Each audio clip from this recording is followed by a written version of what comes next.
Took a long walk today, like I do most every day. Helps to keep this old body ticking over. When you've punched in 70, time gets closer and you don't know when you're gonna be pushing up the clover. I'm not the man that I used to be. The years just keep on roaring by, and before you know it, your history, you're playing in that big band in the sky. So just keep walking every day, all along the wild Atlantic way. That salt sea air will keep your mind and body sober.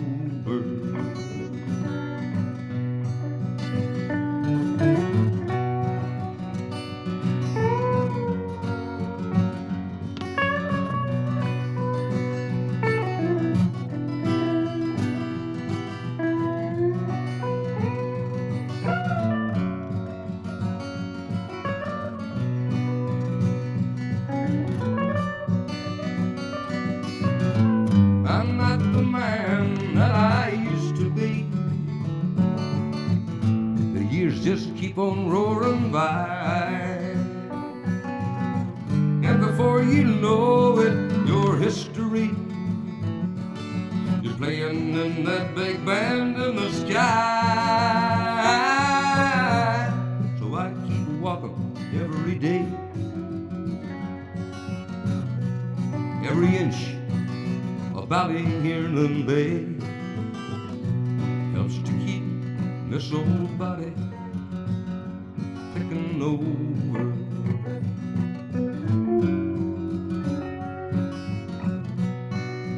Keep this body ticking over. Keep on walking every day. Yeah, yeah, yeah. Keep on walking every day. Yeah, yeah, yeah. So that's a song called Ticking Over from the new album from Brendan Quinn, who joins me now on The Big Interview. Brendan, welcome. Nice to be here, Robin. Thanks for having me. So tell us about the song then, Ticking Over. Is there a story behind this? Well, I turned 70, a couple of years ago or a year and a half ago, and 70 is a big number. It's a big, 70. The Bible says 70, and then you're on borrowed time. So I began to think about this and it just hit me that, Christ, I'm 70 years of age, and I do a bit of walking where I live. I walk quite a bit. And that song just came into my head, Taking Over. By the time I got finished my walk, I had a couple of verses of it, and I decided to call the album that. It was a good, short, sharp title, so that's how that song came about. And it's a 13-track album with 7 covers on it and 6 of my own songs. It's a good mixture of stuff, people like John Prine, Jesse Winchester, people like that, and then, of course, my own songs. Let's take you way back to the start, Brendan. You came from a big family. Was it a big musical family? Not particularly. My sister Philomena, who's about 5 years older than me, she was a singer, a good singer, and she was singing in a local band at the time. I was about, we'll say, when I became aware of the whole thing, about 11, and she might have been 16 or 17. And she had all these songs, Connie Francis, Brenda Lee, and she was singing all these songs walking about the house. Yeah. And I was singing them with her, and that's how I got into singing.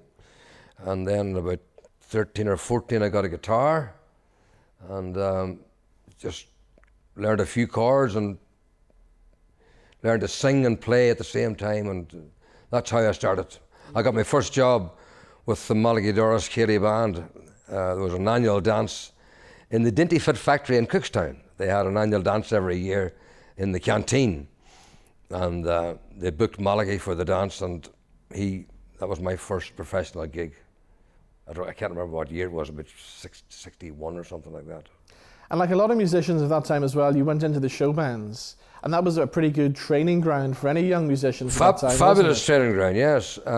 We formed a local band as we grew older. My brother David, who's since deceased, he was the drummer, and Eamon Regan and Eddie White and Billy Coshley. We got a couple of guys from Coal Island, a guy called John Bates played trumpet. It was a kind of a local band, and we called ourselves the Breakaways. We had a singer called Robin, big lad, 6'2", sang all the pop stuff. I sang a lot of stuff myself, like Fats Domino, and then Robin left, got married and left, and we were down to a 7-piece.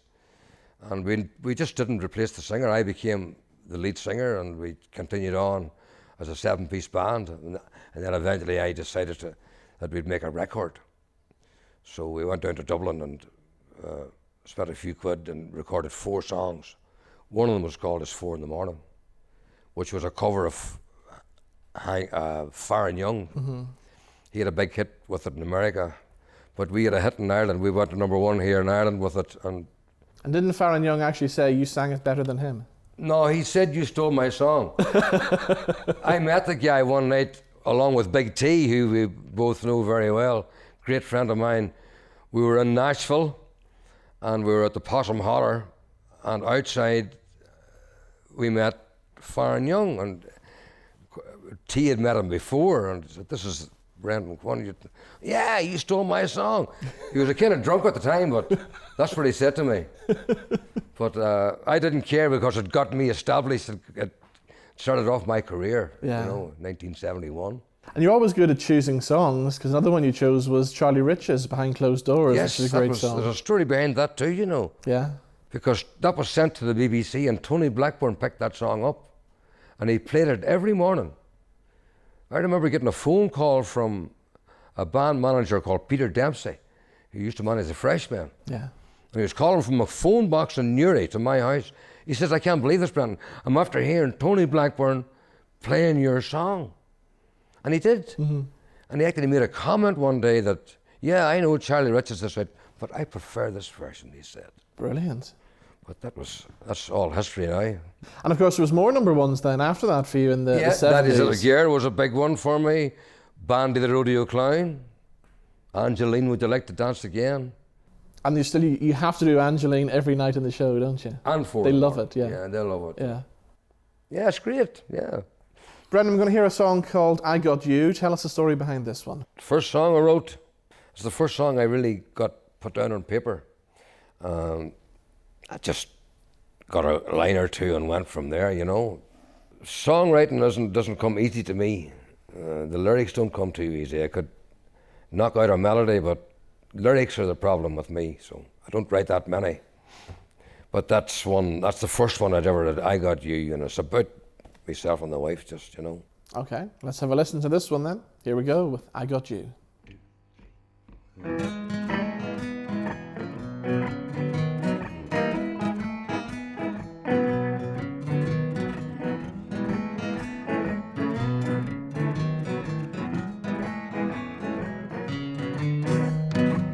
I got nothing in my head today.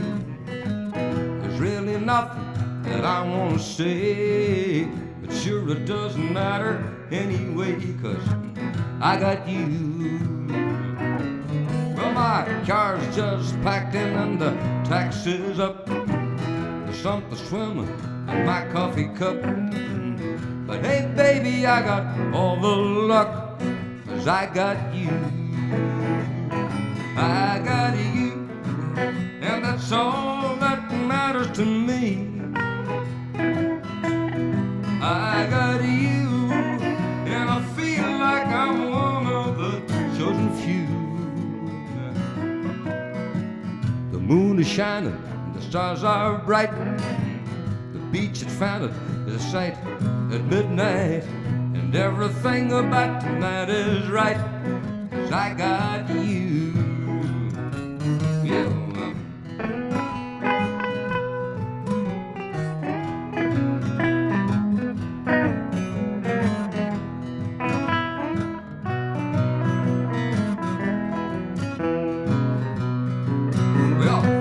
Came to me with her big brown eyes. She really threw me, took me by surprise. But just in time I realized that I've got you. I got you, and that's all that matters to me. I got you, and I feel like I'm one of the chosen few. Shining and the stars are bright. The beach at Fountain is a sight at midnight, and everything about tonight is right. I got you. I got you. Nobody but you. I'm crazy about you.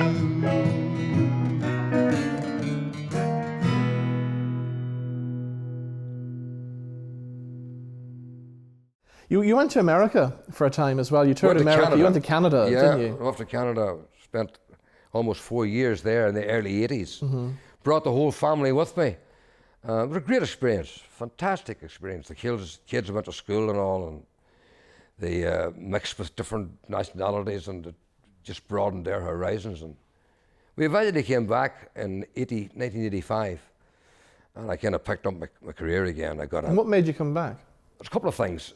Canada's a huge country, and we were traveling. When we were traveling a lot, and we were away. We weren't away for a month. We maybe went away for 2 months, because the country's so big, and you have to stay out on the road to kind of make any money. So we were away a lot, and it just got soul destroying. I would come home, and Bernie would say to me, "You'd be home for a few weeks, then you'd be away again," and I was upsetting their routine. Yeah. By the time I got into the routine again, I was on another tour. Yeah.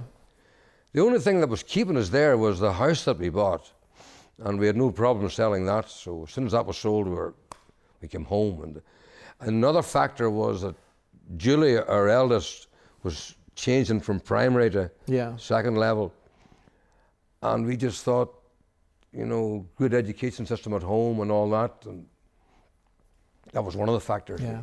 And what was life on the road like with you when you were touring? Did you lead the whole rock and roll lifestyle? No, it was more or less, it's like the old saying is, what happens on the road stays on the road, Robin, Let's just say we had a good time. But you did at one stage. You have something in common with Willie Nelson, don't you? Yeah. A friend of mine, Peter O'Hanlon, when we were caught at Larne Harbour. And Pete, at the beginning of a song, he said, "I have a great song for you, Brendan." He says, "It happened at Larne, let me tell you the yarn, we were busted." And what were you busted for? I had a bit of cannabis, right, which was highly illegal at that time, and that was 87. And they threw the book at me, I almost did time. Really? Yeah. Yeah, I was told. My solicitor told me, he says, "Brendan, that you could go down for this." But I got character references from two very good people. Harry Adair, who was producing. Remember Harry, yeah. He was producing the television show that I was doing at the time. And Father Brian Darcy, another good friend. Both of those guys came to Larne Court and spoke for me. Brilliant. And the judge let me off with a huge fine. So that was, but if it happened today, you'd probably get a slap on the wrist. So we're going to hear a song now called Pilgrims of Eternity. Tell us the story behind this one. Yeah, that line, I got that line from an article in the newspaper. But the song was more or less been on the road just. And I remember I used to do a lot of gigs, solo gigs in London, and fly over and fly back on the cheap flights. So you'd have to be at Luton Airport at like 6:30 to get home. So I'm standing outside the Galtymore at 4 o'clock in the morning, waiting on this Green Line bus coming up from Victoria to take me up to Luton. So I'm heading north on the Green Line. That's the first line of the song. So I just went from there. It's a song about being on the road and wanting to get home just. All right, here we go. Brendan Quinn with Pilgrims of Eternity.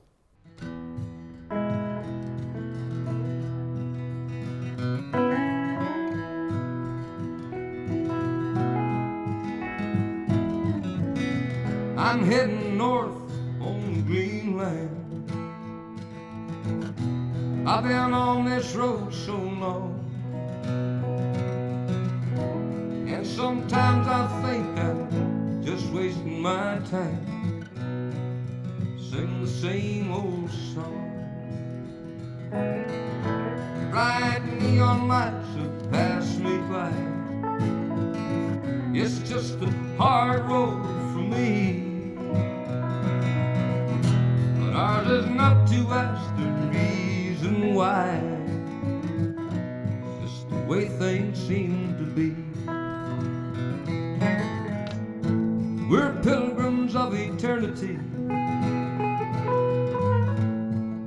It doesn't matter where we roam, like a boat out on the raging sea, trying to find our way back home.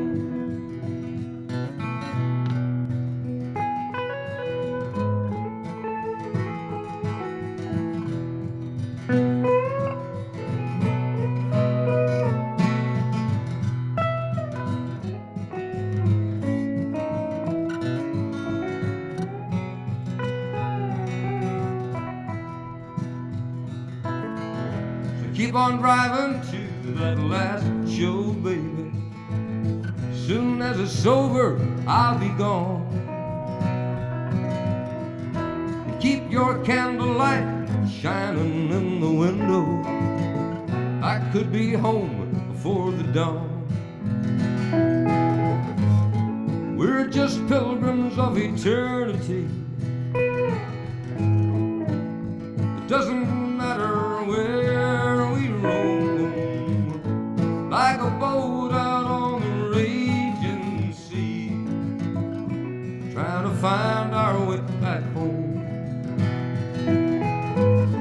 We're just pilgrims of eternity. It doesn't matter where we roam, like a boat out on the raging sea, trying to find our way back home. Just trying to find our way back home. Yeah, trying to find our way back home.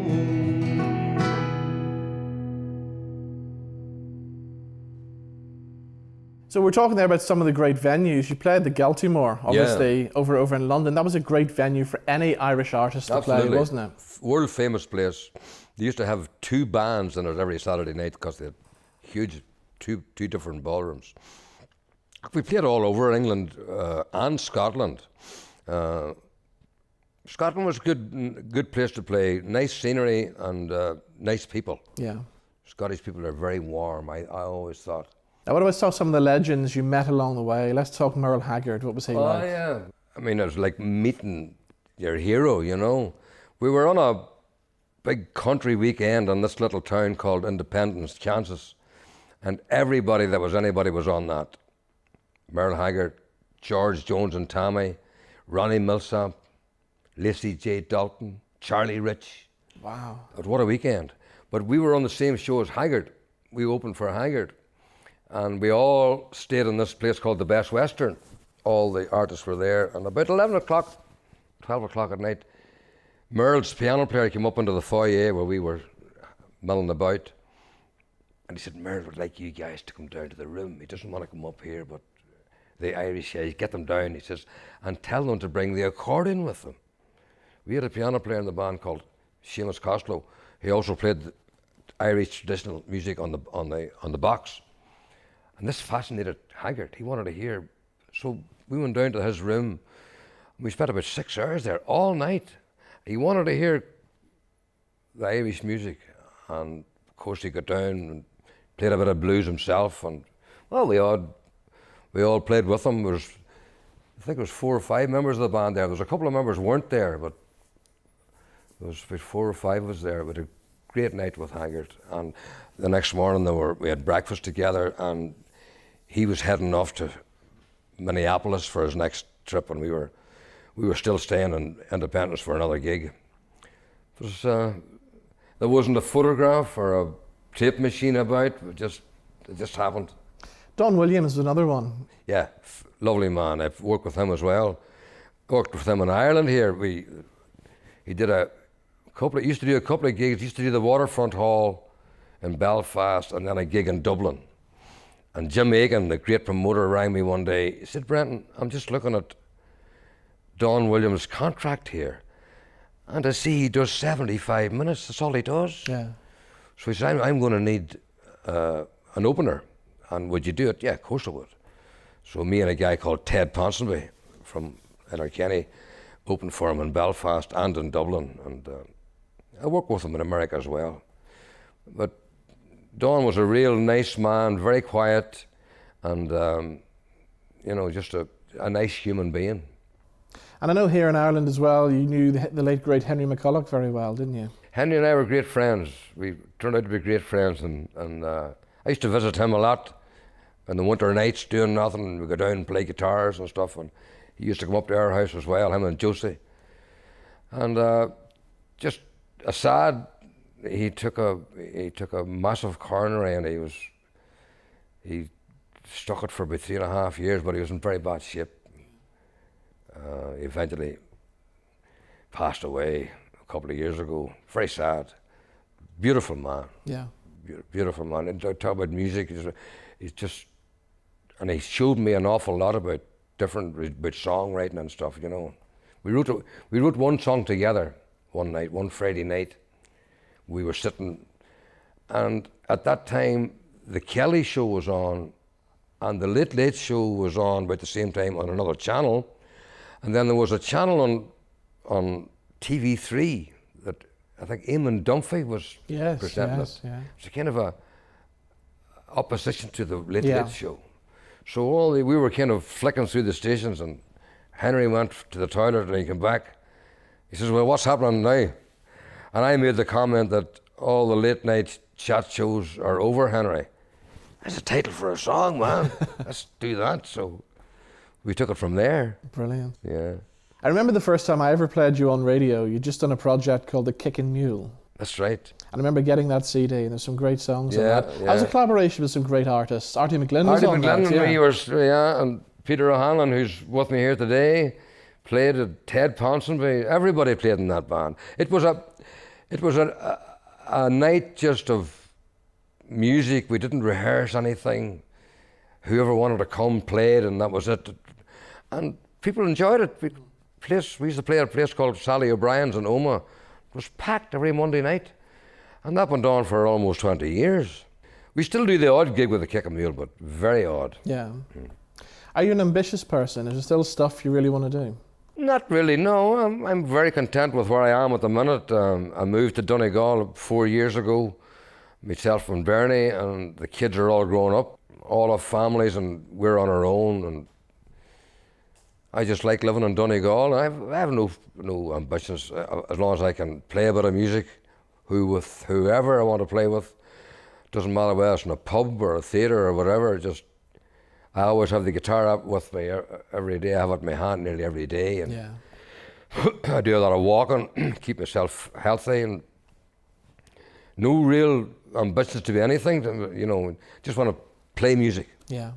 I know family is very important to you. You're going to do a song now called Jonah James. Tell us a story behind this. Yeah, well, my son James, who was our youngest, got married to Deborah, and their first kid was coming along, and he was up to high dough, and he was ringing me, and she's in labour now, and then he rang, he says, "We have a boy." I says, "Great, James. Have you any idea what you're going to call it?" "Yeah, we're going to call it Jonah, and we're going to call him James after me." So the Jonah James thing just stuck in my head. Jesse James, Jonah James. and I wrote a wee song about him, you know, so that's how that came about. Now that song is just one of many great songs on the new album, Ticking Over, which is out now. Yes. And remind us again of where people can come and see you on tour as well. Yeah, Friday the 12th, we're in the Ballor Theatre in Ballybuffet, and we have a lot of guests that night, Donegal guests. It should be a good night. Then on the 18th, Thursday the 18th, we at the Riverside Theatre in Coleraine. The next night, Friday the 19th, we're in the Theatre at the Mill in Newton Abbey. And then on the 2nd of November, we finish up at the Marketplace Theatre in Armagh. So looking forward to seeing a lot of old friends and that. I haven't been touring for a while, and I'll have a full band with me and guest artists and everything. So come along and get your tickets. Brendan, thank you so much for joining us on The Big Interview. It's a real pleasure to be here, Robin, and thank you for having me. And the very best of luck with the new album and the tour. Thanks a lot. Thank you. Cheers.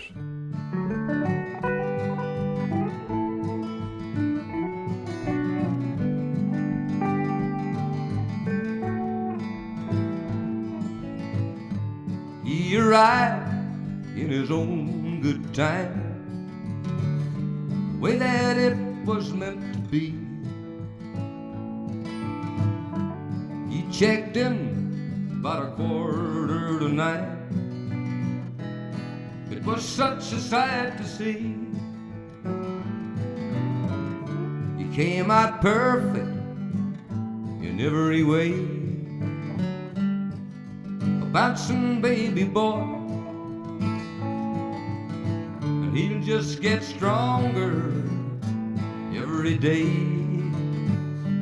He's our bundle of joy. Jonah James, you're welcome to this world. I know you'll fit in just fine. Jonah James, I wanna watch your life unfurl, 'cause you are the tie that binds.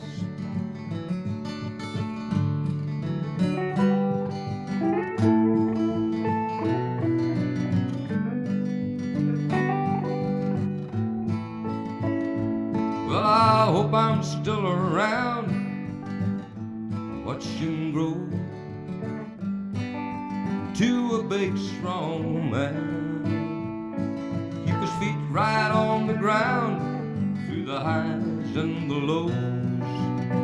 Gonna give him all the love I can.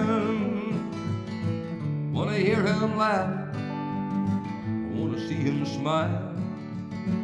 Wanna take him walking in the park,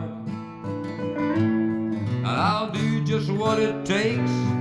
I'll go that extra mile just to see him make his mark. Jonah James, you're welcome to this world. I know you'll fit in just fine. Jonah James, I wanna watch your life unfurl, 'cause you are the tie that binds. Jonah James, you're welcome to this world. I know you'll fit in just fine. Jonah James, I wanna watch your life unfurl, 'cause you are the tie that binds. Yes, you are the tie that binds. Jonah James. Jonah James.